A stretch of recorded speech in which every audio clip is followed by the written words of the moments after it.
Good evening, you're watching the news on Croatian television.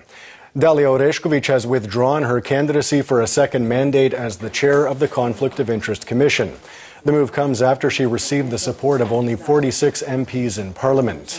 Her opponent, Nataša Novaković, received 75 votes, one shy of the minimum required to be appointed.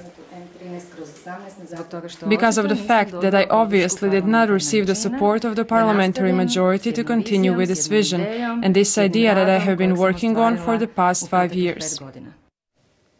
Opposition MPs accuse the government of blocking her bid for a second term, a claim the HDZ rejects. Along with everything she has said herself, I would add that she obviously touched some people she shouldn't have.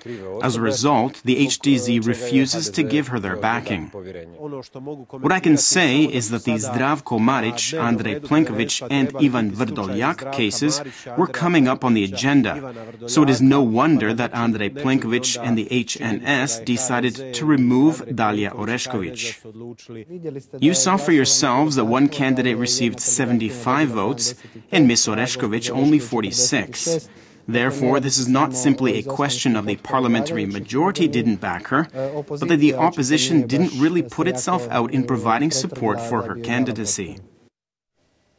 In other news, the Jutarnji List Daily has published a list of 13 demands the political representatives of the Serb minority in Croatia have forwarded to Prime Minister Andrej Plenković. Included in the demands are tenancy rights, the active employment of national minorities, the urgent registration of Serbian schools in Croatia, and their own radio service. The Serb National Council is also demanding that Serb institutions be granted autonomous self-rule. Well, they can send any demands they want, but the parliamentary majority will decide on what is just and what is not. The Social Liberal Party and Democratic Party of Slavonia and Baranja today refuted claims from Osijek-Baranja County Councilman Tomislav Kuna that he and another 40 members of the Social Liberals had defected to the People's Party. The HSLS and HDSSB claim that only 4 members joined Kuna in switching political parties. They also accuse him of stealing his councilman's mandate. The position and demands of the HSLS is that Mr. Kuna should return the mandate. When someone steals something, that person is called a thief. Mr. Tomislav Kuna first stole the mandate from the HDSSB, which in generosity offered him the mandate as part of a pre-election coalition agreement, and then he stole that mandate from his own party, the HSLS. Parliament Speaker Gordan Jandroković and the Minister of the Sea, Transport and Infrastructure Oleg Butković were in Rijeka today attending a ceremony marking the 28th anniversary of the founding of the HDZ in that city. Jandroković said that the party was achieving better and better results in Rijeka and the entire Primorje-Gorski Kotar county. Here we have more cities and municipalities than our political opponents. Therefore, this is something we want to preserve. But our goal in Rijeka and Primorje-Gorski Kotar county is also to further revitalize the party and enter into the race to take the county prefect seat, as well as that of the mayor of Rijeka. Tragedy struck today when a freight train hit a car on the tracks in Donji Zvečaj near Duga Resa.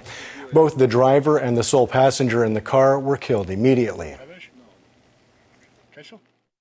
All of the established circumstances indicate that at the time of the tragedy, the railway crossing lights were on, meaning that they were clearly signaling that there was an oncoming train. I don't know who to talk to anymore to finally have a physical barrier or gate installed at this crossing. Visibility is poor, the field of view is also pretty bad. You can't see if there's a train coming until you're very close to the tracks. Heavy snow in Gorski Kotar and Lika is hampering traffic.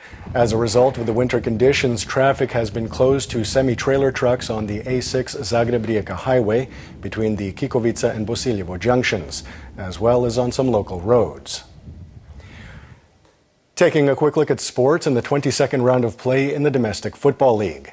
Dinamo lost to arch-rivals Hajduk Split 1-0 in Zagreb this afternoon. In the last game of the round, Slaven Belupo beat Cibalia 2-0 in Koprivnica.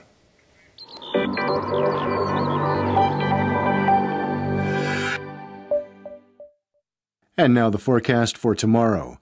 Predominantly overcast with intermittent rain on the coast and snow in mountainous regions. Rain, sleet, and snow is expected in the evening in inland areas. There will be a little sun in northern reaches of the country in the morning and in the west in the afternoon. The coast will see a strong northeasterly, reaching gale-force gusts at the foot of the Velebit mountain. Morning lows of -4 to 0 degrees Celsius inland, 3 to 8 on the Adriatic, will give way to highs of -1 to +4 degrees in the interior, 6 to 11 on the coast. The 3-day forecast for the interior calls for predominantly overcast skies, precipitation, and cold temperatures. There will be some snow, especially in mountainous regions.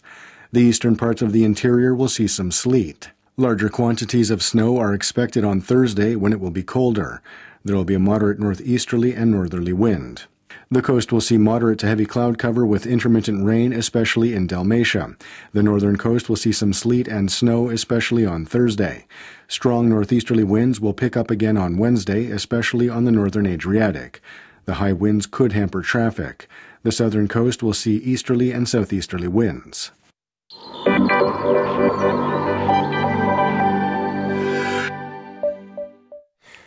And that wraps up the news. Be sure to join us again tomorrow night.